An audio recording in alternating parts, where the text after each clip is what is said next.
Ladies and gentlemen, good luck for it! Europe Podcast!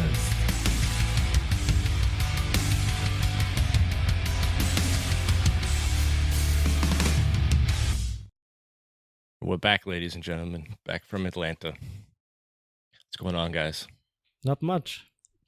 We've been traveling, so not much happened in the workshop. Yeah, but did you take a day off, or did you have to get right back in there? I had to get right back at it because I had to edit the podcast.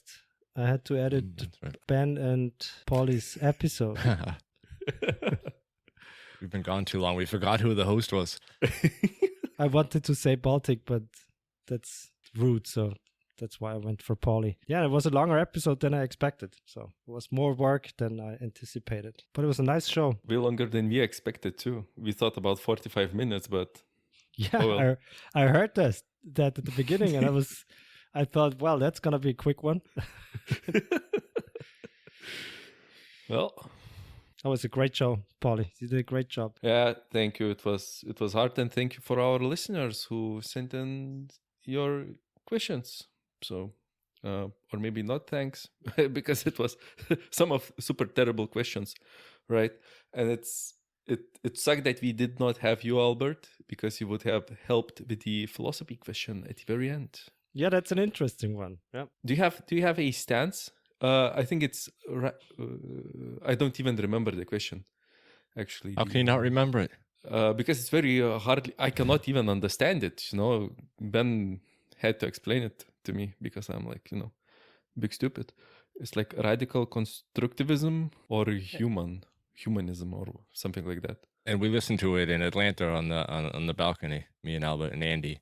And then I listened to it again today in the shop, and I can't remember what it was either. In your defense, it was a question Ben got, right? Not you. Mhm. You didn't have to have an answer, I think. So the question was whether or not, let's say that was Ben's example. Suppose there's a glass on the table, right? What makes the sentence true that there's a glass on the table? And if someone, that's how I would put it. If someone has never seen a glass, would the sentence still be true that there's a glass on the table? So if someone does not have a concept of a glass, let's say, would the sentence still be true? That was the question, I think. So where does truth come from? Is truth something that's in the world, or the truth conditions, we would say? Is it something that's in the world, or is it something made up by humans, right? Mm-hmm. Yeah. Was that the question? Yeah. That is the essence of the question. Should we answer that? Yeah, definitely. Answer it. Then it becomes a philosophy podcast. Yeah. So don't do it in that way. Just do it like 5 minutes rant. Not even Okay. 5 minutes. Quick to the point. We got Blade Show to talk about. Of course, suppose someone has never seen a glass, doesn't know what a glass is, doesn't know what function a glass has and everything, so that you can pour something in it and stuff. Mhm. Would the sentence still be true? And what this shows is that we call it, in English, it's called concepts. So whether or not the sentence is true depends on your framework of concepts you have, right? So when you don't have a concept of a glass, you don't have any truth conditions for under which conditions the sentence is that there's a glass on the table is true. But if you have such a concept, of course, whether or not the sentence is true is a matter of the world. So it's an empirical matter in that sense, right? Mm-hmm. So what this shows is that for what kind of sentences you can formulate truth conditions depends on the concepts you have in your language. And with concepts, there comes meaning, and with meaning, there comes truth conditions, right? So that's basically it. So whether or not you can formulate truth conditions for a sentence depends on your framework of concepts you have in your language. But once you have these concepts fixed and you tie them, let's say, to observational terms, not all terms are observational. In science, there's theoretical terms which you can't observe and which are needed in science. But to simplify it a bit or oversimplify it, so all the philosophers of science can start ranting now. But to somewhat oversimplify it, once you have a concept in your language, you're supposed to have like observational terms so that you can decide whether or not a particular sentence is true or false. And of course, like everything, it's much more complicated than that, because we also have theoretical concepts in science which we cannot observe. That's what theoretical concept means. We have mathematical concepts like set, numbers, what have you, which cannot be observed, and there are still truth conditions for these sentences. So it's a bit more complicated, but to answer Ben's glass example, Glass is an observational term. You can define it via other observational concepts and terms, and that's where it gets its truth conditions and meaning from. So 2 minutes. Perfect. But did I answer your question, Paulie? So does this make sense to you? So, kinda it does, and kinda it doesn't. I know. I thought that the essence of the question is there a, basically, as you said, a set truth, and you are going from the angle of human described like language. What is the term that you used? You have the set, this not the set description, but the Concepts. yeah, the concepts. But the concepts are created by humans, right? So Yeah, it's like, of course. and I thought the essence of the question is there a truth above that we, there are things that we cannot probably perceive or understand, or not yet maybe. And I thought, is it all about our perception, or is it all about that there is a something greater, a more like deterministic truth, or let's say? I don't know what this means. Truth is always relative to a certain language you have, because it's, after all, it's sentences that are true or false, and what kind of sentences you can formulate depends on your concepts and the language you have, your terms and everything, right? So exactly, it doesn't make sense to speak of any other kind of truth, in my opinion, to be honest. Yeah, and this is why I talked about the Orwell's essay or whatever, going on the rant about language and, being able to relate to other people who are using way different languages just because they mold our perception of the world. And as you said, we use language to describe some sort of concepts, right? And different languages might describe different concepts in different terms that have different weights of meaning, and then it's very hard to compare, and then you don't have this radical truth, Yeah, but what does radical truth mean? I mean, truth always depends on the language you use, and if you have different languages, you have different sets of truths because you have different meanings. I mean, of course, exactly. But then usually you can. I mean, that's what's called translatability. You sometimes can translate one kind of language into another kind of language, and if that works out, let's say 100%, then you can translate truth conditions as well, and stuff. So yeah. I think it's not up to me to say if we answered or not. It's up to Richard Schultz, I guess. He asked this question. So, Richard, if you are listening to this podcast, please write in. Are we correct or are we not? I don't even know what the question was. I just heard Ben's description of it. So, but, yeah. Maybe he will say we are talking some bullshit. So yeah, maybe. Yeah. In my defense, I haven't got the question either. Ben did. So True. So, how was Blade Show finally? Keith, how was it? Yeah. Blade Show was pretty cool. It's just like 3 days of hanging out with all your buddies and checking out knives and materials and meeting new people. Friday we got there Friday morning, just before the show started, about an hour ahead of time, and I got an extra badge to get in as a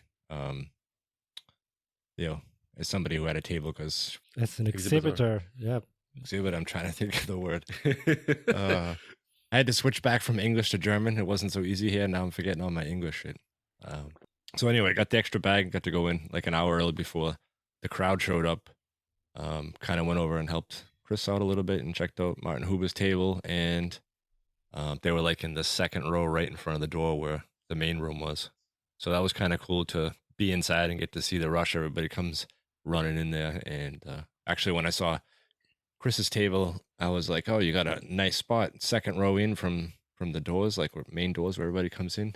And then as soon as the crowd comes running in, it was like funneled left and right, everybody out of the way. So it took like 2 hours for everybody to kind of work their way back actually towards Chris and Martin's table, which was kind of interesting. I mean, so they went to other rooms?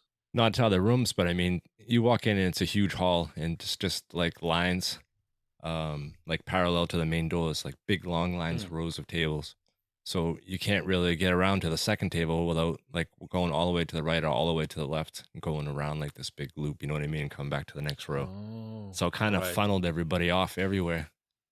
into each other row behind them all, like I said, and it took a little while for everybody to like go through the rows or see the people they wanted and actually work up to the front before they actually got anybody looking at their knives. Oh man, 2 hours. That sounds like a long time to wait for customers that you can see clearly see. Yeah. So did people actually run when the doors opened? There was people running in. I mean, you've seen it on Instagram, I'm sure. From the I've inside, seen it it's on the same Instagram. view. You didn't believe it?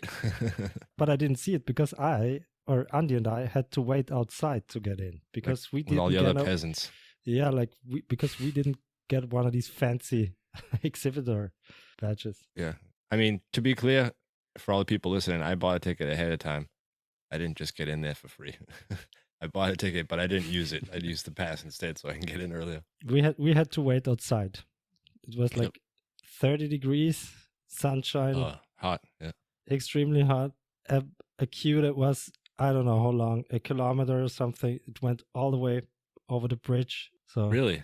Yeah, really. I took a photo. It wasn't that long when I got there. Like I said, we got there maybe an hour early. Yeah, we got an hour. We got there an hour early, but then people just showed up, and it got longer and longer. So it was pretty amazing to see. And I was glad that we were an hour early, to be honest, because we still had to wait for 90 minutes or something to get in. Mm-hmm. And that was with buying tickets ahead of time, because even though you buy your tickets online, you have to wait for somebody to come around and give you a wristband, and then get in for the show. So what did you guys see when you get in? When just like the hall's all full with people, everybody was already running packed into the show. No one was running when we got in because we were like in the middle of the line somewhere. No, we were walking in, but of course the rooms were packed with people when we got in. So they had one main room and one side room that was a little bit smaller, the baller room, and then they were doing some judging. A couple of rooms, like really small rooms, like an office area, would have some people. They were doing pictures for knives. If you wanted to get your knives professionally photographed, and then they did classes in another room. So I took the Baker Forge class, the one on gator piss, and they introduced the gator skin, a new product that they're going to be putting out to like protect your blade from rusting. It's using some kind of fancy nanotechnology, which I can't explain to you, but they did some tests on a bar of Damascus that they had used the gator skin on one section. One section they left with absolutely nothing on it, and another one, I think he said WD-40 that he put on it. And they had it out in the rain for a month or two or something like that. And of course, the one with nothing started rusting like crazy immediately. The WD-40 one had like big spots of rust, maybe like the size of a penny, starting all over the place. And the gator the gator skin one had absolutely nothing. So they're kind of marketing as covering your blade. Like if you're going to ship, especially in America, shipping from one side of the America to the other, you can get really quite a difference in the humidity. So not only would you get rust on your blades, but your handles and stuff can warp if anybody's ever sold handles with wood on it before. That might have happened to you. Yeah, and the Gator Piss class was pretty cool. They showed the original Gator Piss and then the Gator Piss Heavy and the Gator Piss Max to show them what each one could do. And one of the cool things about the Gator Piss Max was he had a piece of Mokum Gane or Mokum Gain, however you guys want to pronounce it, that he had finished to like 120 on the belt sander and etched it for 15 seconds. And it was perfect, like ready to go. Just buff it up and you could have used it as a bolster already. That was pretty cool. The class was an hour. Or how long was the class you took? Yeah, 1 hour. How much did you pay for it, or was it free? I can't remember what I paid. It was reasonable. It was pretty cheap actually. But that's the only one I took. They had a whole bunch more. They did one with Morocco, like picking out the right kind of chef knives, and I'm not sure what all the other ones were, but they had quite a few. Mm-hmm. I almost missed it. I mean, you get busy in there talking with people and lose track of time. Yeah. Or drinking beer. Or drinking the Blade Show IPA. Yeah. From Anchorage Forge or Anchorage Brewery. He won Best Knife of Show. Gabe Fletcher. Again. That's Damascus, I think. No, wasn't it Best Knife of Show? Yeah, it was Best Knife of Show, yeah. I think so too.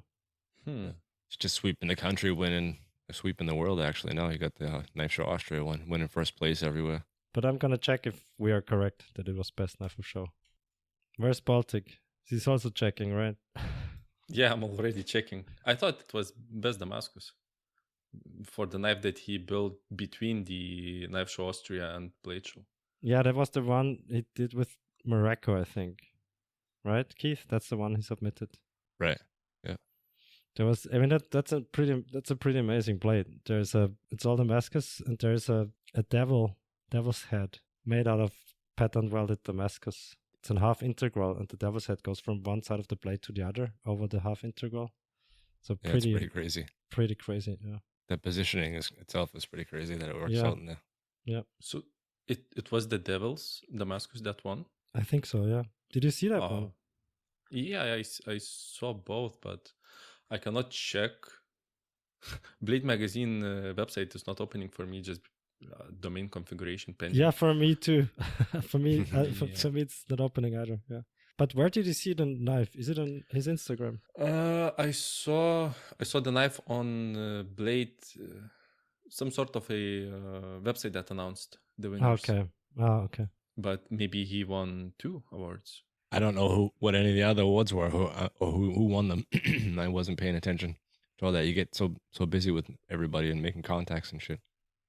The weekend just flies by. Found it. Best Damascus. Gabe Fletcher. Okay. Best Damascus blade. Still pretty great. I mean, it looked really, really good. And his beer sold out at the show. At the last, was it on Sunday that it sold out? I think pretty early Sunday. So, yeah. Mm. I mean, the Knife Show Austria IPA for me is the best beer. It is the best beer that I ever drank, and now I want more. Yeah, but you can't get it over here, as far as I know. I'm in such deep pain. I only drank like two cans of it, and I cannot get it anymore. And it is the most delicious beer I ever drank. I'm not big into beers, but it is way better than anything in Czech Republic, Lithuania, Poland, or Austria that I've ever tried, and Germany. Albert had a really good beer. It was in a red can. You remember that one? Ugh. I know. I remember. I didn't even finish it. I had like 2 sips, and then I stopped. American beer? We sent Andy in to get us a beer, and he came back with a Budweiser. I never tried. Yeah, don't. You don't have to try it, Paulie. Trust me. I heard that American beer is very piss-like watery. Not all of them. I mean, we had some. We had some pretty good ones as well. What's it called? Yingling, Keith. Yep. True American Yingling. name. Yingling. And then we had some IPAs that were also really good, or pale ales. But Budweiser, I'm not a fan, to be honest. Yeah, to say the least. And I was over at the Damastil booth for a little while, and Alfredo Faccipieri was there, and he was drinking. What was it? Is it Coors? I think it's Coors Light. He was drinking. When I came over, and I'm like, "Oh, how can you drink that stuff? That's disgusting." And yeah, he said, "Yeah, it's kind of bad." And I was like, "The only thing good about that is the can." So Coors Light has like their logo, and then they have these mountains in the background. And when the can's cold, the mountains turn this light blue color, so you can tell it's ready to drink when it gets the right temperature. And he thought it was fascinating. So he drank his beer like really quick, and then he was holding another cold beer on it and turning it blue and then blowing on it so it would turn back to gray and back and forth. And he was fascinated. He's a funny guy. So him and Trey Hill from Third Hill Customs had these custom shirts made that says "His knife sucks" with an arrow pointing to the right, and the other one had a shirt that says "His knife sucks" with the arrow pointing to the left. And so we're outside at the pit at night. I don't remember. I think it was Saturday night, and they come walking out, and I see them pointing at me and like smiling, and I'm like, "Yeah, come on over," wave him over, and they both get one left, one to the right side of me really quick, and somebody snaps a picture. They're like, "Hey, yeah," and they're off to the next guy really quick before I load it. So they were running around like surprising everybody, getting their pictures with him. It was pretty funny. Sounds great. And I met a lot of dealers, a lot of possible import deals from stuff from America to bring over to my shop. And I actually just closed a deal on one that you will never guess, Mr. Balti. I will never guess. Yeah, you won't guess it. Or you won't believe it. I won't believe it. Yeah.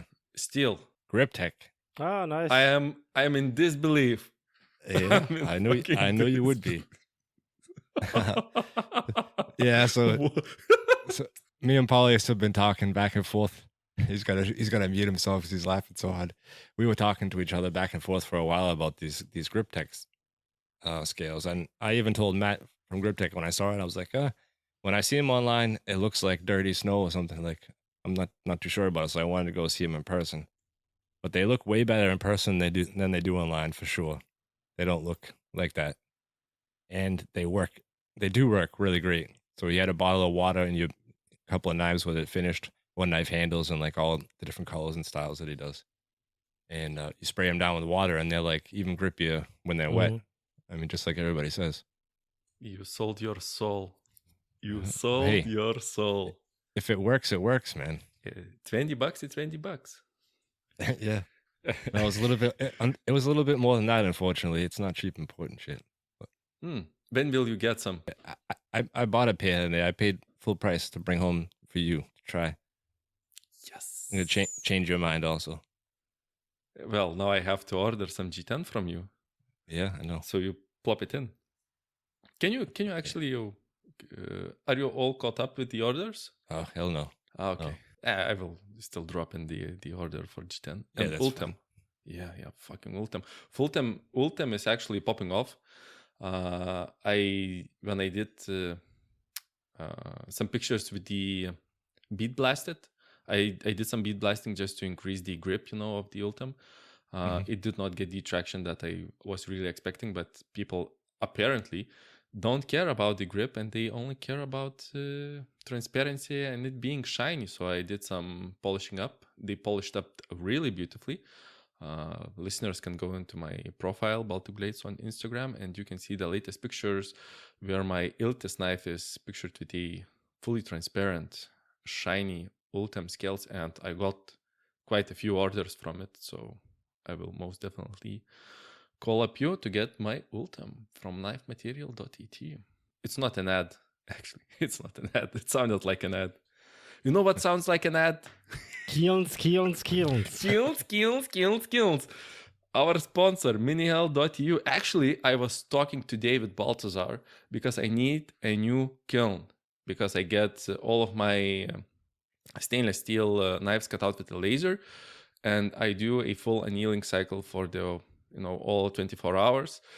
And I got laser cut all like one huge 1 meter by 2 meter sheet that it is like 5 millimeters thick. It's a load of knives, and my older mini hell kiln chamber is like 45 centimeters long and 13 centimeters wide and 13 centimeters high, so it's not very big. And I did some window shopping and consulted with Baltazar about maybe building a custom one or maybe not, and what is the best and most economical choice that I could do. And we probably settled on a 500 XL, which is like 500 millimeters chamber length, but the width is 25 centimeters. So it's very long and it's pretty high, I think around 11 or 12 centimeters high. So it will be way easier to load, and I can anneal all of my knives probably at once. And we will get him on this show next week. So send in your questions for Baltazar about tempering ovens, hardening ovens, and anything that is connected to that. Maybe you are trying to build your own oven and he can give you some insights. And if you are shopping on minihell.eu, which got the next kiln for you, use WFI5 at checkout to save 5%, and we will be very grateful. And now back to the show. Did you catch what I wrote at the end of this week's episode, in the show notes? I remember reading it out loud to my fiance, but I did not got it. I think I did not got it. Like the normal show description, and then help support us on Patreon, and then it says sponsored by Mini Hell, the kiln your parents love more than you. Yeah. Well, it must be it was a good line, probably, if you remembered it. Yeah, I think you should use that as a slogan. Yeah. Get some stickers made.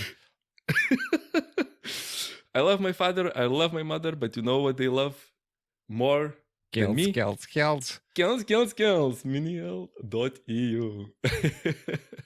You gotta try and improvise every show. So now back about the Blade Show. I'm really interested about how were the sales, how were the like amount of people, the traction, the interest from Americans. Did you see like what's your feedback about that? Yeah, since we didn't have a table there, it's hard to tell. I mean, what I can tell you is that there were shitloads of people. So Yeah. some sold out, others didn't, others sold nothing. I guess it's the same thing at every show. So, I mean, of course, there has been popular knife makers whose knives are very sought after. I think Gabe Fletcher sold plenty. So the big shots. I don't know about. I mean, everyone was there, right? So Will Stelter was there. Gabe Fletcher was there. Tyrell was there. I mean, there was so many famous and very well-known people there so it's hard to tell who sold out and who didn't. But I guess the famous people did pretty well from what I saw. Yeah, I think Gabe had 2 left. I'm not sure how many he brought with him. Something like Knife Show Austria wasn't a whole lot, but he had 2 left at the end. And the last that I knew from Alfredo, that he sold 14 knives. What? I mean, 14? Yeah, 14 knives. It's pretty good. Nice. Really nice. Congratulations, Alfredo. Yeah, and I didn't ask everybody else, but yeah, just like Albert said, some did really good, some didn't. For the attendance, I did a quick thing on ChatGTB, and they said there was 950 exhibitors with 12,500 visitors. I don't know how exactly accurate that is, but it was a lot of people. That's a lot of people for 3 days, yeah. So more than 4,000 people a day. That's insane.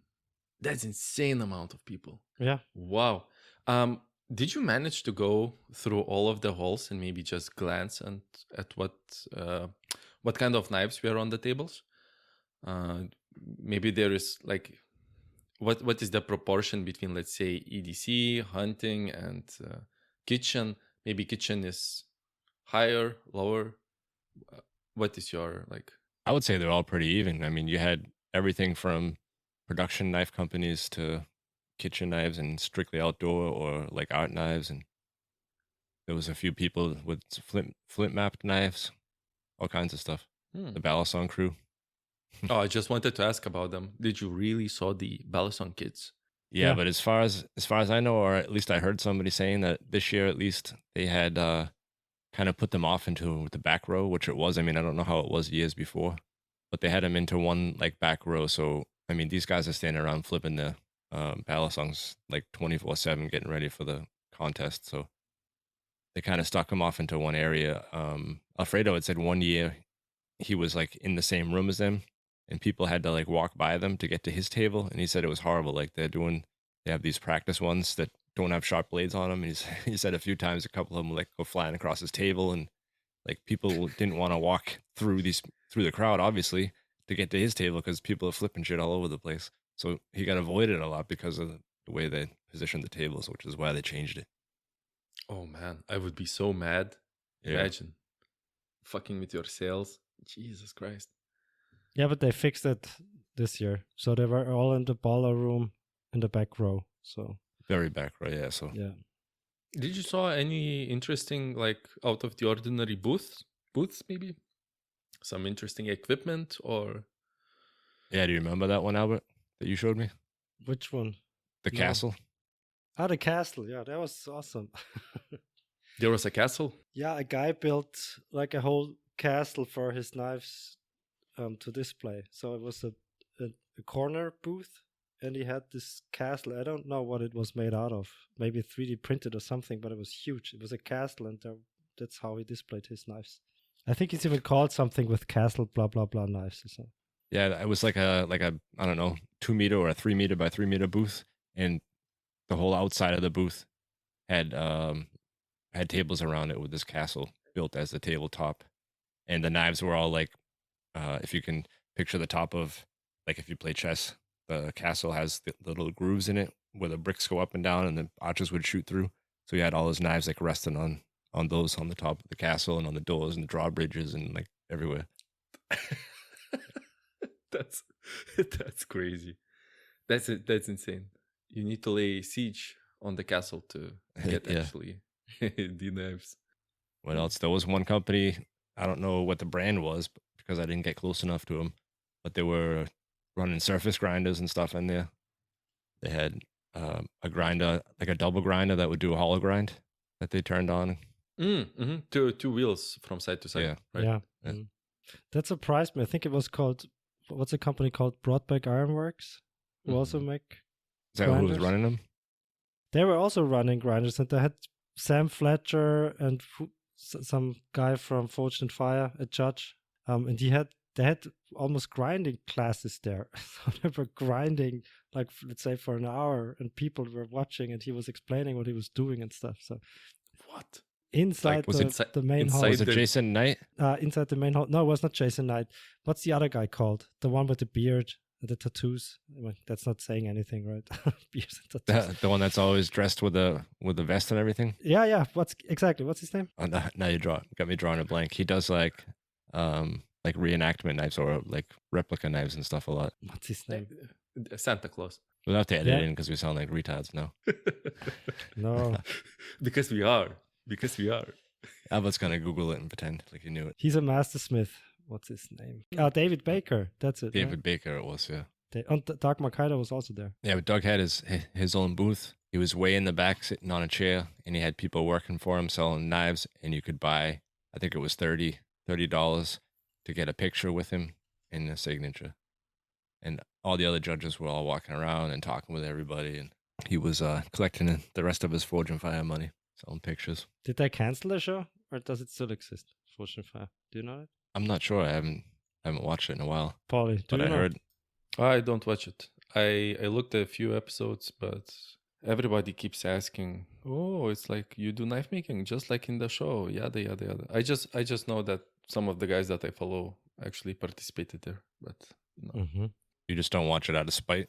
Nah. I'm like, it's fine, but now I have to work. I have to do the knife making, And then you are being a professional.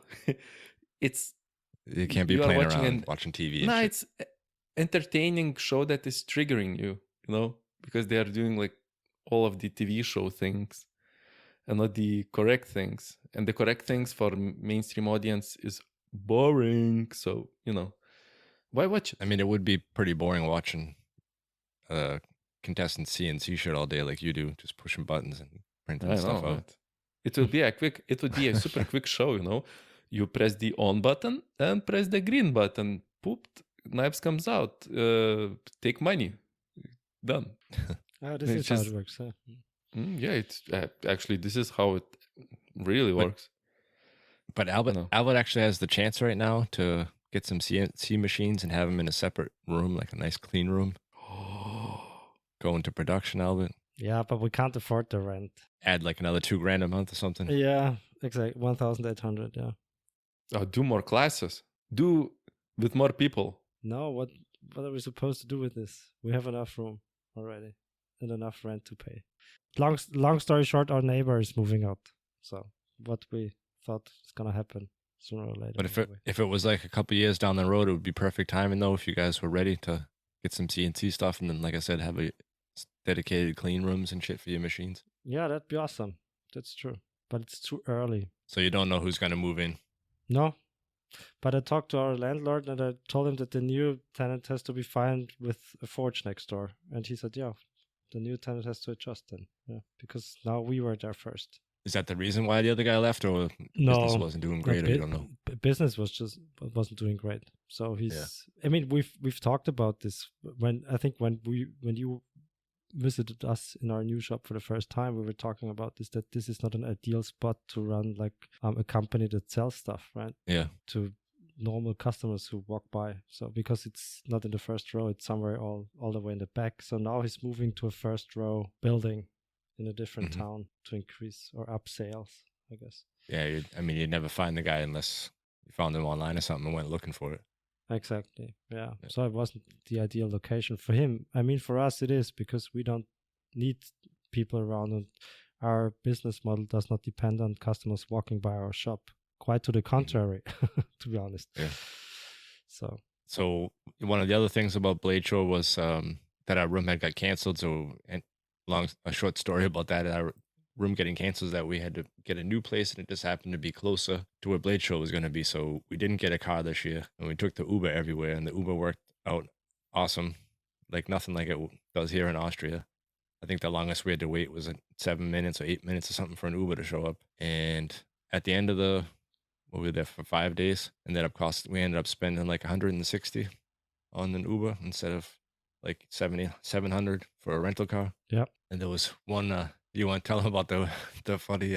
No, you tell the story. But I mean, another advantage was we were in walking distance, right, to the venue, so we could have walked there every day. Yeah.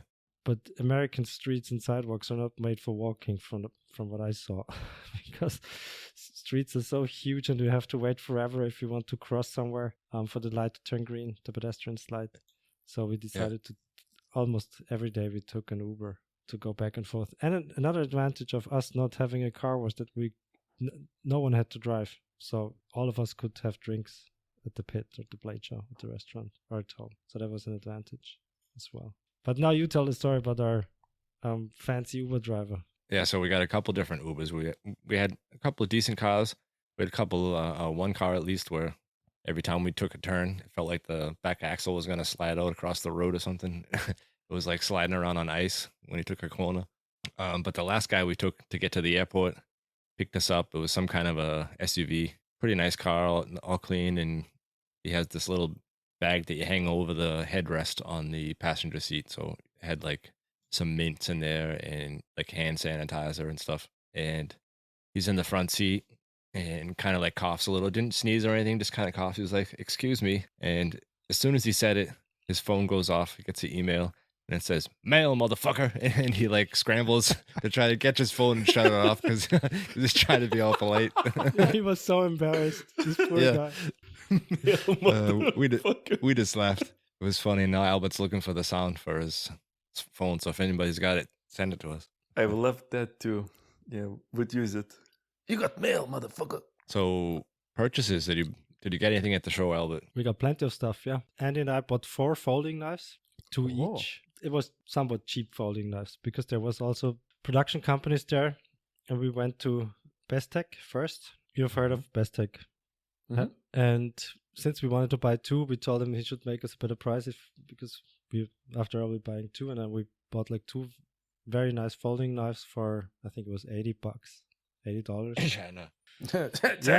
Yeah. And then Andy went on and found this super fancy laminated steel folding knife with stainless steel handles and super nice, which was a bit more expensive. So I also had to buy a second one because we paid for it with company money. So I bought then a Damascus blade with blue anodized titanium scales, which were a bit more expensive. And then we bought shitloads of handle material, 40 blocks of desert ironwood, then hybrid scales, acrylic, a lot of bone and horn stuff. Micarta, of course, because micarta is way cheaper in the US than it is over here. Yeah. Really? Yeah. How cheap is it? I think we paid $20 for a big micarta sheet that's like 30 centimeters 30 by 30. I think 30 by 30, yeah. 20 euros. That's cheap. And you got that is cheap. The thicker one. I think it was 5/16 thick, so it's almost 8 millimeters. Yeah, we got 2 Perfect thin ones size. and 2 and 1 thicker one. At the end, we found one booth, but they were selling micarta sheets 30 by 30 centimeters. Thin ones, I think they were 3 millimeters or something, for $5. So there was a whole stack of micarta sheets for $5. Oh man! And this is like colorful, or is it just like? Now we bought 1 sheet of OD green, 2 of brown linen micarta, and the one they were selling for $5 were also brown linen micarta. There's some coffee color or something, right? Like mocha or something like that. Yeah, I think brown, or brown linen micarta. Toasty brown, is that the one you got? Toasty brown, yeah, that's it. Yeah, exactly. So that was cheap. Also the horn and the what's it called, bone stuff was fairly cheap, but mainly mainly hand material. Did you buy any of the grip tech stuff too? No, but I was talking to Noah Bloomberg from yeah. What's his name? Is it Bloomberg? Bloomberg. Because people Bloomberg. people say always Bloomberg, but I think they want to make fun of him, right? Okay. Yeah. Okay, I was talking to Noah Bloomberg because he had a knife there with grip tech. Because I was always wondering how it grinds, right? Because it feels so sticky when you touch it. And he said it grinds beautifully, way better than G10, for instance. I might get some for outdoor and hunting knives from you, Keith. I didn't buy any to answer your question, Paulie. But now we have our own grip tech dealer, so didn't have to. And because it's not, I mean, there's another brand here in Europe. I can't remember the name of it. That has like it looks like a 2-color G10, and one layer is black rubber, and then the next layer would be whatever color G10 you get. I think it's called like Ultim Grip or something, or Ulti Grip or something like that. Yeah, I know. I know the shop where they sell it. Let me check. But those ones tend to grind to clog up your belt more because you have like thicker pieces of rubber. These are tiny little pieces like a grain of salt, maybe even smaller. And because they're surrounded by the G10, when it gets into the belt, the G10 around it kind of acts like a belt eraser. So they don't really clog it up. So it is G10 with rubber, this Ulti Grip. Or what is it? The one that I have, Grip Tech, I mean. Grip Tech, yeah. It's a composite with rubber beads in it. Okay. I think it's called Sure Touch. Sure Touch, yeah. Is that it? Okay. That's one of them, yeah. Okay, so it's G10 with grains of rubber in it. There's the Grip Tech. Okay, good. Yeah. When are you getting the first batch? He makes them to order. I think he said he needs like 4 weeks, but it's usually quicker than that, and then they'll be shipped. Paulie did send a link. Sure Touch. It's also something similar. G10 Sure Touch. Yeah, but looks way different. It's just different layers, not like splatter. I wonder how it looks in real life, the grip tech stuff. So, well, hopefully Keith, you will put in the other order that I will put. So you haven't used it either, Paulie, the grip tech stuff. Okay. No. As Keith said, I was very skeptical about it. Why? Because of the looks. Of the looks, yeah. Mainly the looks, and then the temperature issue, where they said that somebody left it in the car and it started to melt or started to become soft. So, okay, interesting. It's wobbly, and some people suggest gluing it to a G10 or micarta liner, but if it becomes gummy at low temperatures, then what the hell the glue will do? No. We'll see. I have to do testing, You can't just, take somebody's word for it that something is great or something is bad.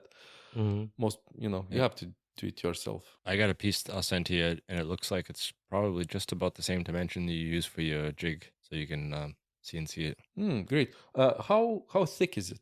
This one is like 6.2 millimeter. I mean, we're going from inches to millimeter. So it's not exactly, it's 1/4 inch is not exactly a 6.5. It's like 6.2 or so. The ones that I ordered are going to be 11/16, which is like 7.9 millimeter. It's the one I ordered. Close.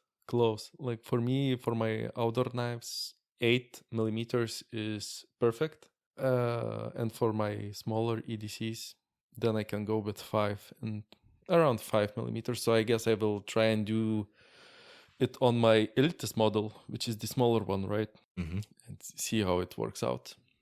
How long is the handle piece that you need on the Iltis? Whatever it is. Iltis, right. I don't remember. Maybe 11 centimeters long. Yeah, it'll fit. At most. Yeah. This is 140 by 90. Oh, easy peasy. I thought you might be able to use the short side and then get 2 sets of scales out of it, but it's only 990 long. Yeah, that would be really hard. But I will see what I can do. You're a cheap bastard. You'll make it work. What color is it? I'm already excited. I got you orange for your outdoorsy guys. It's orange with black specks. Okay. Yeah, it should be color. Decent.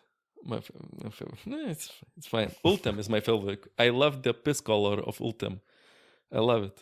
I mean amber. It's beautiful. Actually, it's my favorite. I really want to do fully transparent Varnos knife, my outdoors knife. I think that would look really dope. So you can see through the skeletonized handle and everything. Yeah. And I would love to do a transparent Kydex sheath. That would look so dope. They don't make the Ultim color, right? But you can get completely transparent. The Kydex? Yeah.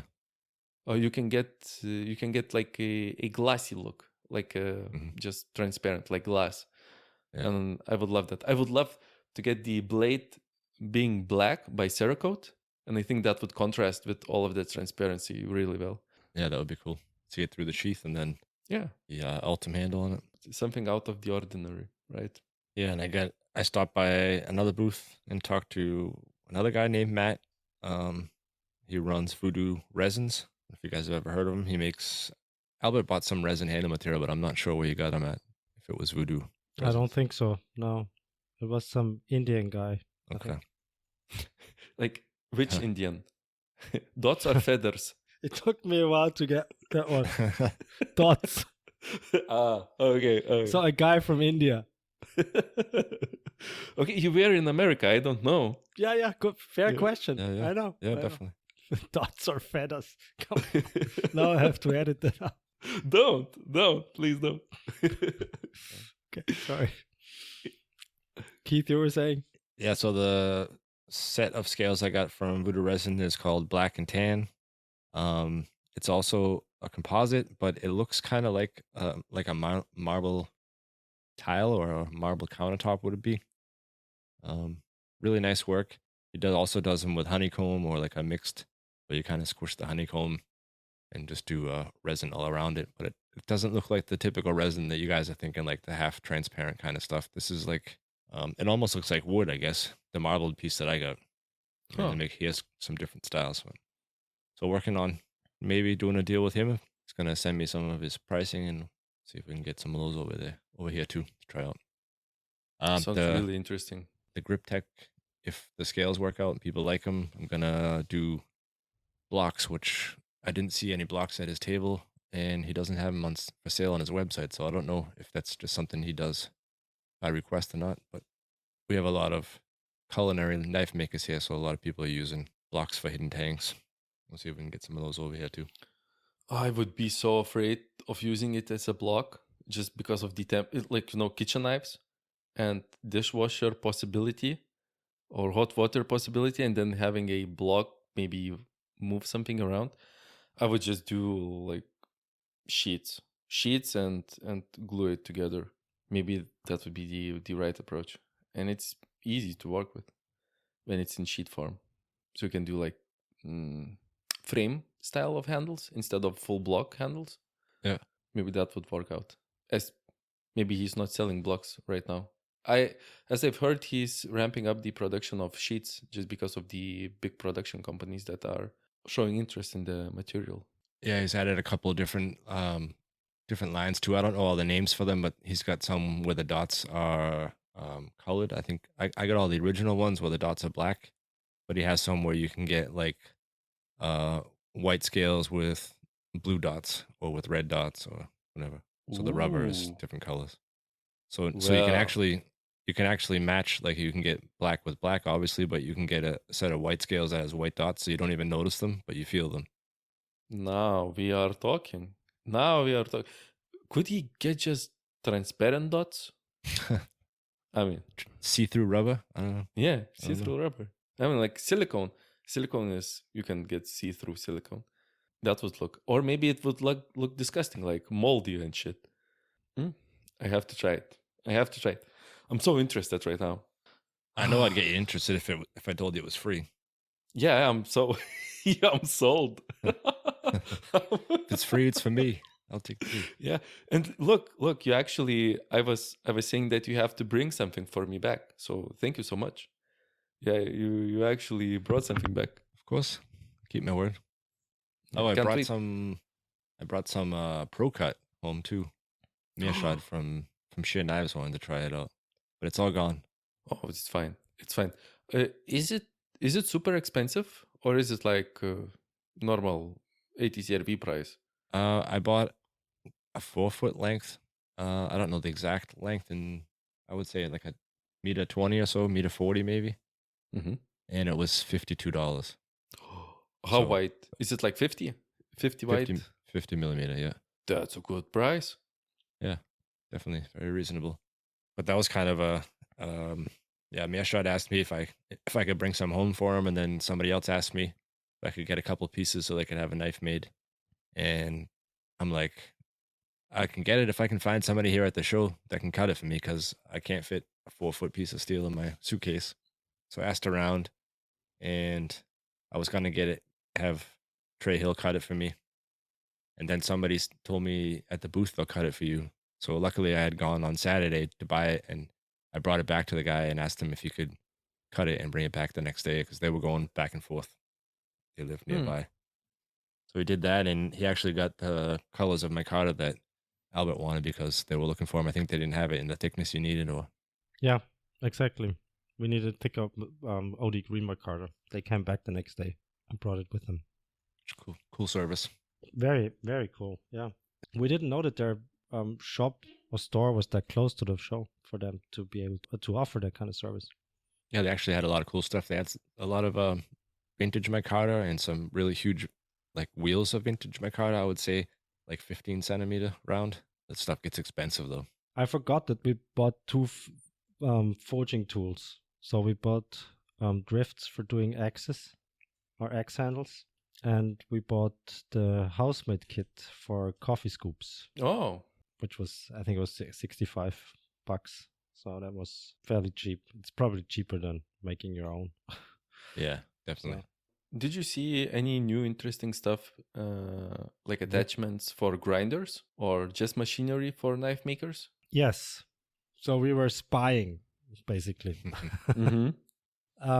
Broadback Ironworks had a very interesting half integral attachment for their belt grinder.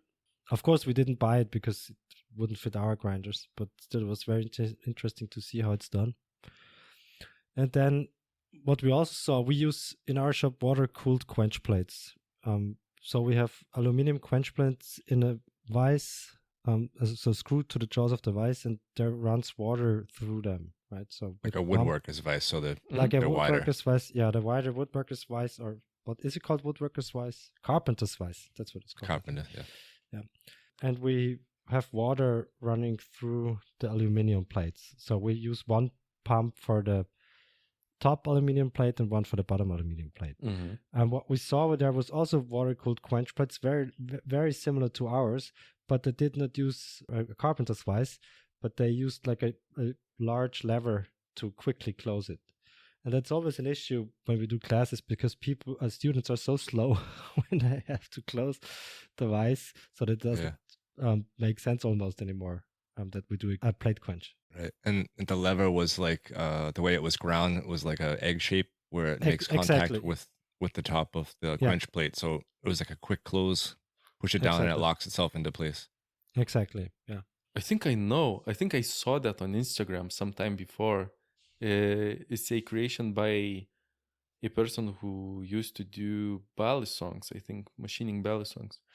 And it looks very similar to t-shirt presses, heat presses that you can find on AliExpress, the square ones, the cheap ones. It's just very similar in physical appearance. But what I've seen from the stories, it looks like a great thing. Albert, maybe do you remember what kind of carpenter's vise do you use? Because just today I was working on my quench plate setup, and the vise that I am using, it's pretty shitty. And when the plates are mounted and you put in a knife between them and you close them, they tend to don't be parallel, so they are contacting on one edge just because they are not like bending but moving apart, because the blade is at the bottom. Is that the Russian quality? Nah, it's just cheap, just being cheap. just being cheap. And Albert is off. I guess he's just eating a strudel. He's probably Googling it. No, I'm here. Yeah, so what vise are you using? What vise? You mean for what? Like the brand. I have no idea. So this style of vise is like a screw vise, and then it has left and right on the plate. These are like wide plates that maybe like 20 centimeters wide and like 10 or 15 deep. And then next to the screw where you would screw the vise shut, it has two long tubes to guide it so it keeps it Mhm. straight and parallel. Mhm. So you just got a cheap one where it's bending, or maybe those pipes those pins that are supposed to guide it are undersized or something, so you're wiggling it. And I went to the shop and looked at the expensive vices like Irwin. They are still made in China, I guess. They have the same problem too. Just you put in something between there and they tend to go out of parallel. Just make a V instead of two eyes, if that makes a sense. Yeah, it's just not closing completely parallel. Yeah, so I'm changing my setup and doing on the arbor press. On the arbor press with long handle, and I just put on the weight, some sort of a weight, and it will hold it plenty strong. I like the way Hangla does it. He's just got aluminum plates in his hydraulic press. Yeah, you have Quick to have a close it, hold it. hydraulic Yeah. press. Yeah. Yeah. And for Albert, I think there are carpenter's vices that have quick draw, I guess, or where you just pull a pin and it disengages the threads, so it would be way faster, and then do the couple of spins in the end. So another innovation was the house-made grinder. He's gonna stop the Revolution grinder, and he's got a new model. I don't remember the name of it, unfortunately. It's called Evolution. Evolution. It's called Evolution. Yeah. Evolution. And this is plate steel where the tooling arms would go in instead of it being square tubing. And he Do had you have some? some with the really cool finishes on it. He had like this copper colored finish, and then the other one was like a matte gray kind of finish.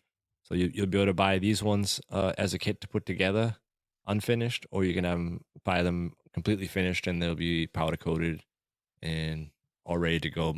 You won't be doing plans for these ones. At least that's the plan right now. That you can only buy a kit or a finished one. Are you gonna sell these two? I need to get rid of some inventory already that I have. I think I still have like 15 of the Revolution grinders.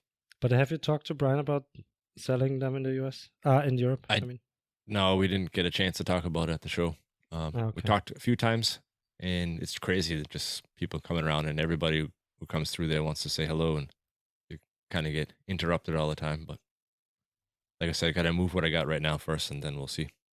And I also got the coffee scoop press kit and the coffee scoop kit to bring home for our buddy Matt and his father, so they can try and build one themselves.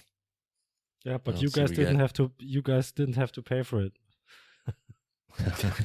he made only us pay for it. I got a free T-shirt too because I got there early. You missed out on that because they didn't have your size, I think, when we got there. True. Yeah.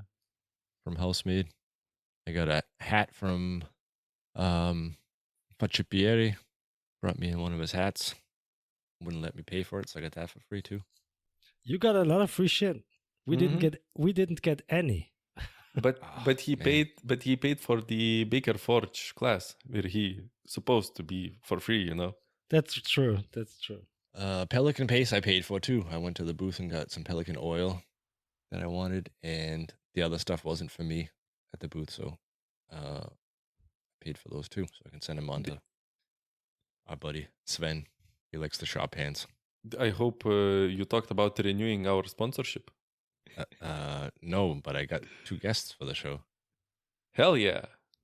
I don't know if I already told you, but we're gonna keep that off the air. Come on. You want to announce them and then somebody backs out or they can't make it? No. But I only know of one. Here's one. Who's the other one in the group chat?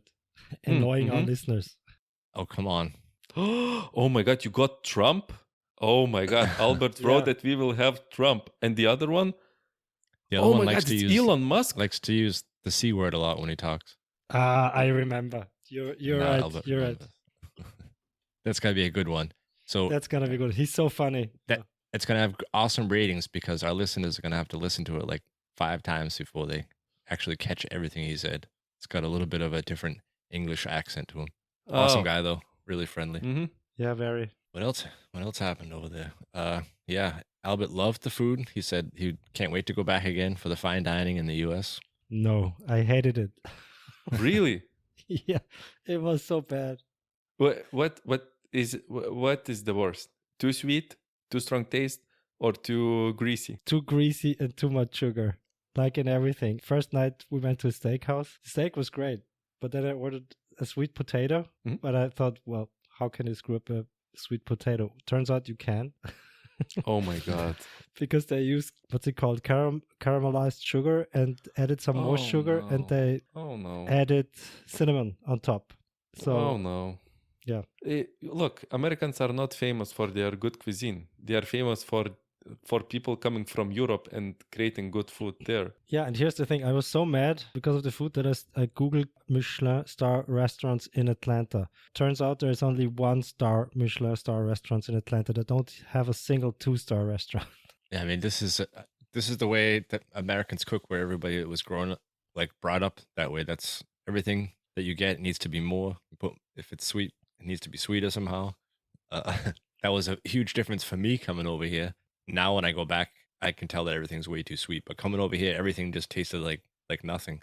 Like I'm used to, if something's spicy or you get something hot, then it's super hot, or it's super spicy, or it's super sweet, or I mean, you're used to eating that way. So when Americans come over to Europe and eat and stuff like that, they think that everything's very bland and not much flavor.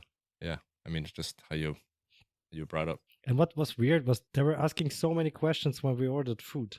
So you say, I want the steak, please. And then you had to answer like 5 more questions. Side dish number 1, side dish number 2. How want to have your side? What's on your side? Blah, blah, blah. All the time we had to answer like so many questions. Interrogation. And they were super fast in asking these questions. Which side? Blah, blah, blah, blah, blah. And I didn't even know that there is a first side dish, a second side dish, that there's like millions of options for each of these. I was kind of overwhelmed with all the options. So I might have picked the wrong options. It might have been my mistake because I didn't know what the hell I was doing. Every time you ordered a salad, they got you too. They were like, I'll have a salad, and then you're like waiting for somebody else to make their order, and they're like, do you want peppercorn, honey ranch, glaze, barbecue, like all the sauces and shit that they put on it or whatever. Yeah. Drilled with another 50 questions, and they say it so fast. Yeah. Thought they forgot what he was going to ask. Nah, fuck it. It wasn't that important. Have you been to the US, Polly? No, Before? not yet. Thinking about it, wanna go? but I don't know. It doesn't look like a... Look, I thought about it. There is nothing to see except a few museums and the beautiful nature. Americans have no culture. And the cuisine is shite. So I don't know. The more I'm thinking about it, the less attractive it seems. And it's hella expensive. That's true, So- but I think your knives would do pretty well. I was listening to I think it was the Workfree podcast today, where Brian said people who did best at Blade were like people who were selling knives between 150 and 250 bucks. So that's right up your alley, isn't it? That would have been Forge Works too. Forgeworks is a bit more expensive, I think. I think the cheapest was $220, I think. Yeah, but still, Paulie has the advantage of customizing the blade at the table. So Yeah. But it's a lot of shit to bring. That's, of course. the flight is expensive. Yeah. Yeah, you don't need to bring 80 knives like you did last time.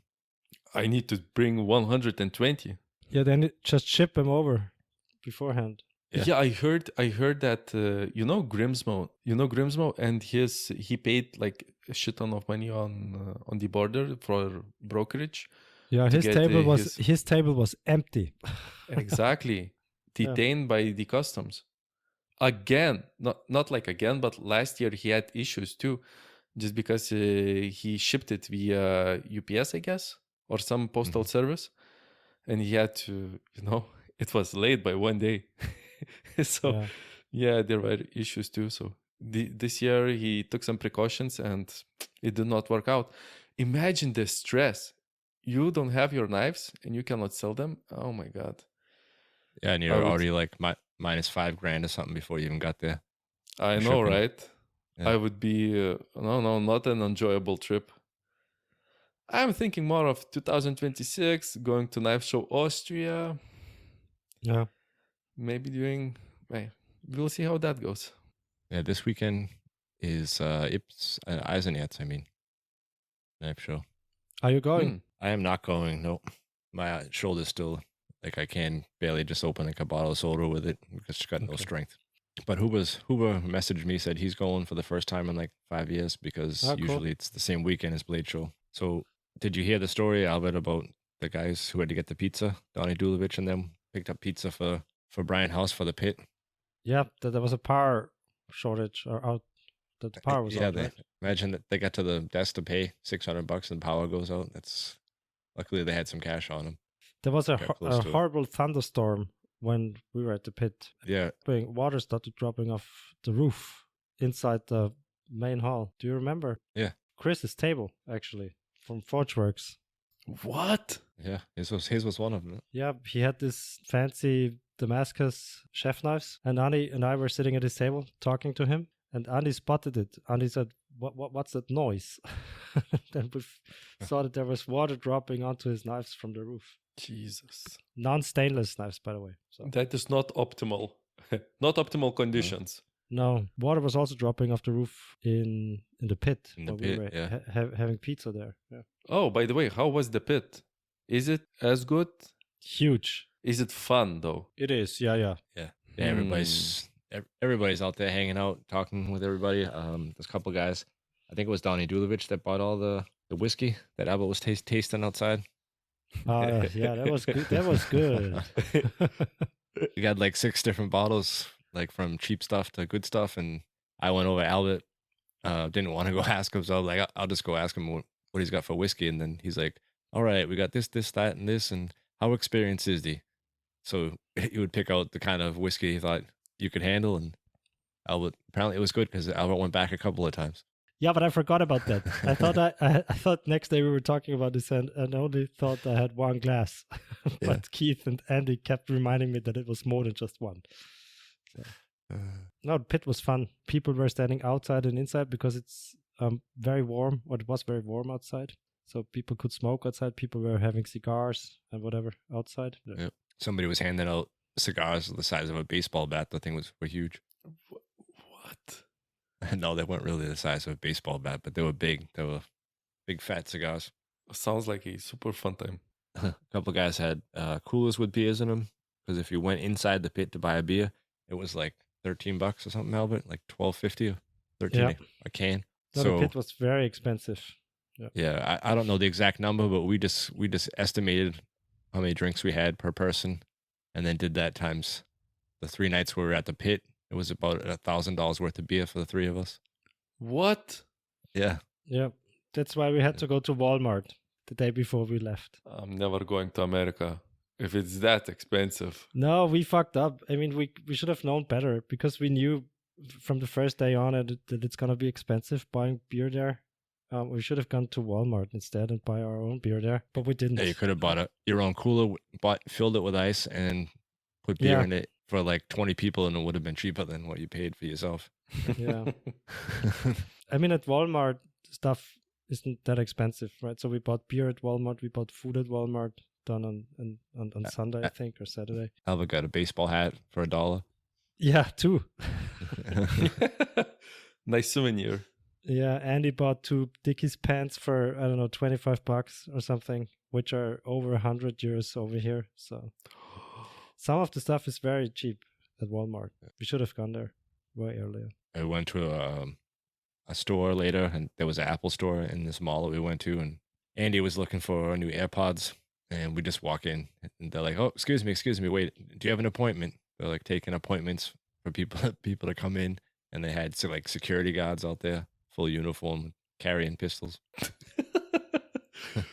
So you did not get shot, hopefully. No. Thank God.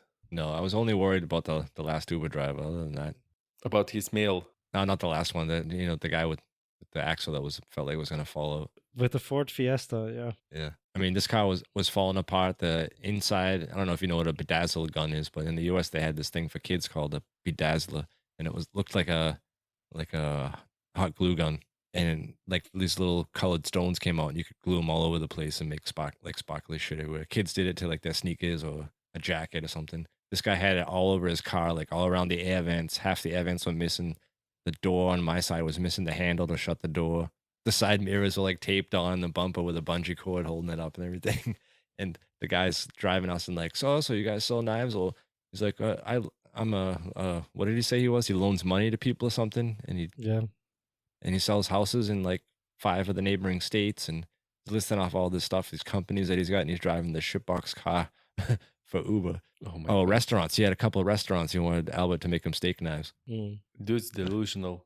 Yeah. But we had a really nice room. It was cool. Big apartment. They had a big pool outside. A balcony Balcony. Yep. where we spent most of our evenings. Yep. The first night we got there, they were having a pool party at the.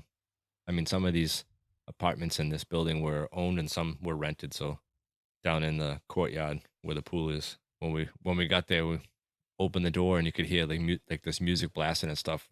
We thought there was somebody already in the apartment, but it was outside. You could hear it coming through the balcony from the pool party. Long flight.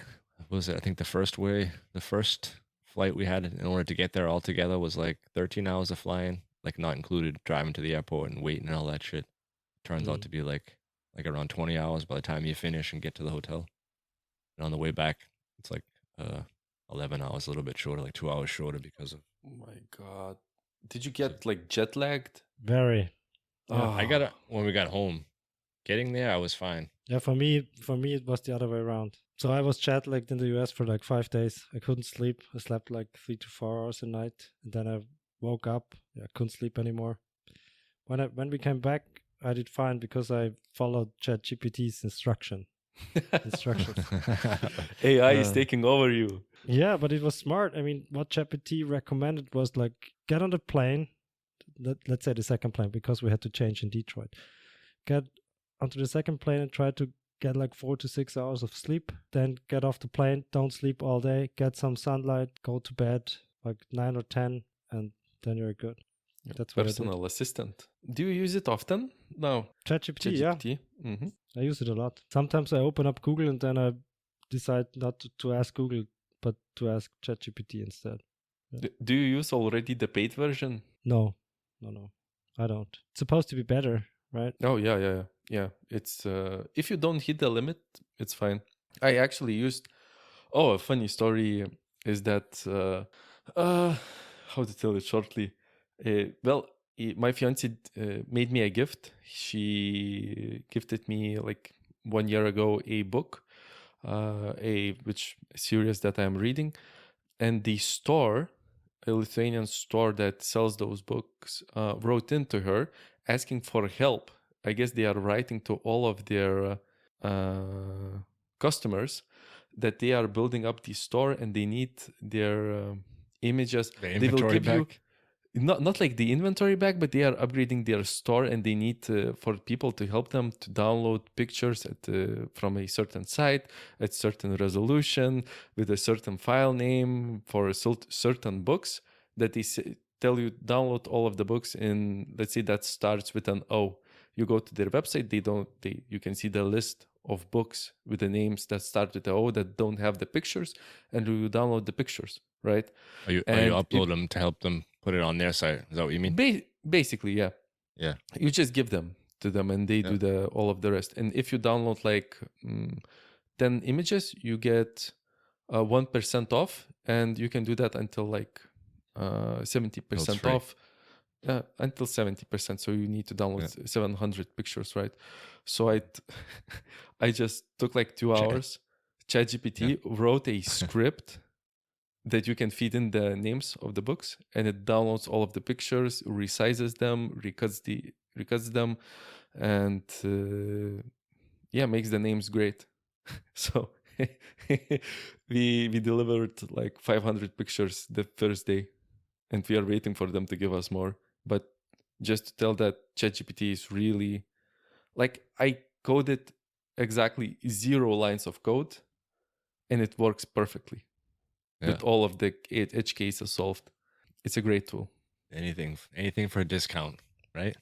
Yeah, right. The last one to give one, but first one to take it. That is true. I have to work for my money, so you have to. ChatGPT worked for your money. ChatGPT, it worked perfectly. Look, I had still to validate it, that it works well, and come up with the idea. I have no idea why they are doing this and not doing it the ChatGPT way. It's so easy to run the script, to run the headless browser, and to debug it. I mean, maybe we should get ChatGTP as our next sponsor. I have. We'll talk on the after show. I have 3 funny airport stories. 3. Let me guess. One of them is about me, right? 2. 2 of them. Jeez. 'Cause I was quite entertaining this weekend, huh? You were. So Keith arrived, I think, 40 to 45 minutes before us at the airport in Munich, because Keith took a train there and we drove by car from Salzburg. So we were later than Keith. We walked from the parking garage to the gate and couldn't find Keith. So I was texting him, calling him, whatever, and he said he's lost. Right? Then we told him where to go. We told him the gate number or the check-in counter number, where it's located, terminal, everything. Right? Then he didn't show up. We were waiting and waiting.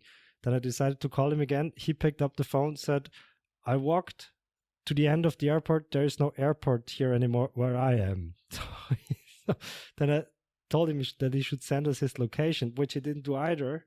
So it took us like, I don't know, an hour to get him. I was so mad that I texted him, are you flying for the first time, Keith, today? Oh, why is it so complicated? It's complicated because I have one arm in a sling, a backpack, and a rolling bag, and my phone's going ding, ding, ding, ding every 10 seconds, and I can't like hold the phone, walk, talk, and carry all this shit all together. So I'm just trying to get to where I need to go. Albert, give him a break. He's an old man now. After his Yeah, but birthday, still, you have That too. I had to know. stop and take a leak twice. yeah. and he didn't understand how gate numbers work, or the names they have, like A, B, C, D, E, right? It's consecutive. So, but he walked towards the wrong direction. So that's why he was at the end of the airport. Maybe he's involuntarily here in Austria just because when he came here from America, he couldn't get out. Yeah, maybe. Yeah. So second airport story. So we did the check-in, everything worked. Which was weird because we were interviewed alone. So all 3 of us, we were interviewed by a security guy at the check-in counter from Delta. They interviewed us, what we're doing in the US, whatever. So they wanted to know everything. Then we were allowed to check in. Then we go through security check, and my backpack comes back, right? And the security guy asked me, is there a knife in there? I said, no, I took everything out. There's not a knife in there. Then we emptied the backpack, didn't find anything. He said, well, let's run it through x-ray again. They did that, bam, came back again. So he said, is there a knife in there? We can see it on the x-ray. I said, no, I don't know. And we emptied the whole thing, and I forgot that there was a folding knife in there between 2 pieces of paper. So it looked like I was trying to get a folding knife onto the plane. I was super embarrassed because I honestly forgot that I had it, right? So, But it was so like a Swiss Army style knife, right? it was a Something very, very small pocket knife, but still I wouldn't have done it if I had known, right? So, Yeah. But still, then I threw away the pocket knife, bam, everything was fine. When we were flying back, we had to change in Detroit. And don't get me started on Detroit airport. We had to fly back through Detroit, from Atlanta to Detroit and from Detroit to Munich. And our plane from Atlanta to Detroit was an hour late. And we had 45 minutes to change in Detroit. We asked people on the plane what we should do because we were so late.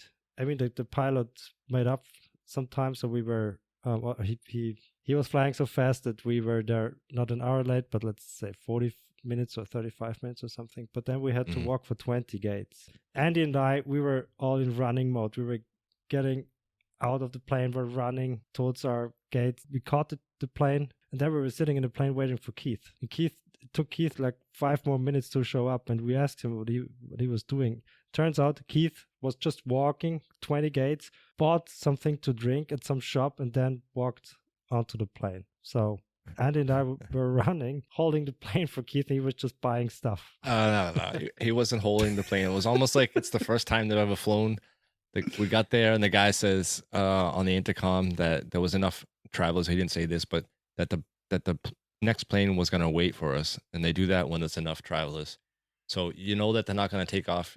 It's not just the 3 of us trying to get on the plane. No, the 3 of us were the last ones to enter the plane. Yeah, but it wasn't just the 3 of us. They had like a group of people, And I'm walking with all these group of people, and behind me there's a whole bunch of other people. So they're waiting for all these people, and I can see the guys in front of me, and I grabbed a drink and paid for it and walked, and I can still see the people, the rest of the group, Yeah, but maybe still, like you were 20 the meters last, in front of me. you were Sure, the sure I last was. one to enter the plane. And you guys were there. Oh my God, I'm so thirsty. I'm so thirsty. I wish I had something to drink. And I reached into my bag and like, and drink That's the whole, true. go, drink the whole thing right in front of him.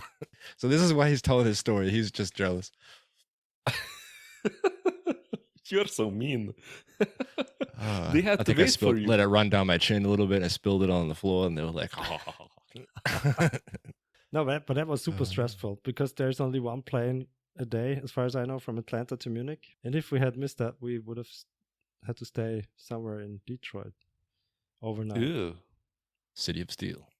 Yeah, Detroit was not a very the airport at Detroit was not a very pleasant experience, to be honest, because when we arrived in Detroit from Munich, we had to change, so we had to go through security in Detroit, and there was like tons of international people there, and they opened one counter for international passengers. There was 30 counters or something, but they only opened one, so we had to wait in line for, I don't know, 90 minutes to get just to get through this security thing. Then we got asked all these questions again, questions we've answered in Munich already, but we had to answer them again. And they took fingerprints, like all 10 fingers, took a picture. Gave Albert a hard time. Didn't believe him. Yeah, the guy was really tough. I mean, the officer there, and not very polite. No, he's like, what do you do? And he's like, I'm a knife maker. And he's like, yeah, but who do you work for? He's like, I work for myself. You make knives? And then he didn't even listen to his answer. He's like, you make knives? And then he started talking right over him the whole time. Take a four-finger thumbprint. And he's like, wouldn't listen to his answer anyway. Yeah. That's bullshit. That sounds so stupid. Yeah. Is the interrogation long? That takes a couple of minutes. I mean, it felt long, but I don't know, 2 to 5 minutes maybe. Yeah. But if there's 200 international passengers in a line waiting to get through, it takes forever. Do you have your title on your identification card or on your passport? No. Does it say? No. It doesn't say doctor? No, it doesn't. No. Okay. I was just wondering if you saw that and was like giving you a hard time because you but that's you were a even doctor, more. he wasn't. Yeah, but that's even more unbelievable. Yeah. Yeah, you're a bladesmith. Here it says doctor. Don't bullshit someone else. What are you here for? Pam, pam, pam. No. Do they do that actually? Do they put your degrees on your identification cards? Sure. Really? You can do that if you want to, yeah. You just have to bring them your certificate, and then they put it in. But I've never done that because I always thought it's not necessary. Why would you need that? I mean, it helps. If you're at the hospital, for instance, it can help. But yeah, other than, I mean, in Austria, titles are a thing, so people are very proud of the titles. But because it's somewhat part of your name, so you can sign with your title and everything. But I always thought it's kind of pathetic if people do that. I mean, it's usually the people with the lower titles that are the assholes. The guys that's got like the double doctorate and stuff doesn't care. You talk to him like he's your buddy, and yeah, usually they don't do that. I mean, when you work in academia, I mean, everyone has a PhD, so it's nothing special, right? Yeah. So there's this famous what's it called, the TV show Big Bang Theory episode where this blonde lady comes into the room and says to the physicist, so you have a PhD, you have a PhD, you have a PhD, and you have a master's, to Wolowitz, because he only has a master's degree. And then Sheldon says, well, who doesn't? I mean, it's, if you work in a certain area or field, it's normal, so no one makes a big thing out of it. So that's why I always thought it's kind of pathetic if people insist on being called by their titles. But it might have helped at the airport in Munich, not so much in the US, I think. We're at an hour and 40 minutes. Sorry. Recap on Blade Show. Would you do it again, Albert? Yeah, I would do it differently though. When we go there again, I would go to Walmart first, buy food and drinks. would cook a bit more would cook in the apartment, not a bit more because we didn't cook anything there. Would cook in the apartment, would try to get some fruits, vegetables, maybe meat and stuff, and do the cooking at home and not go to the restaurant. That's what I would do. Yeah. Yeah. Would you go again? Yeah, for sure. I messed up my calculations because I had bought some stuff for some things for other people. So I ended up spending about $1,000, and then for the room and the ticket to the show and everything was about $1,000. So it was about a $2,000 trip, which is what I expected, like two to 2,500, something like that. I might like to try Texas next time instead of Atlanta, but it's definitely not as big of a show. Just to see somewhere else. I've never been to Texas before, and a lot of the people that were exhibiting at the show that have been to Texas just say the surrounding area is a lot better. Like you can just get out and walk outside of the show to restaurants and to shops and stuff. It's more like you're in town somewhere, I guess. And near where we were at the Cobb Center, there wasn't really anything around. There was some small chain restaurants and like a mall next door, but that stuff's closed before and after the show, and just a little easier to get around. At least it sounds that way in Texas.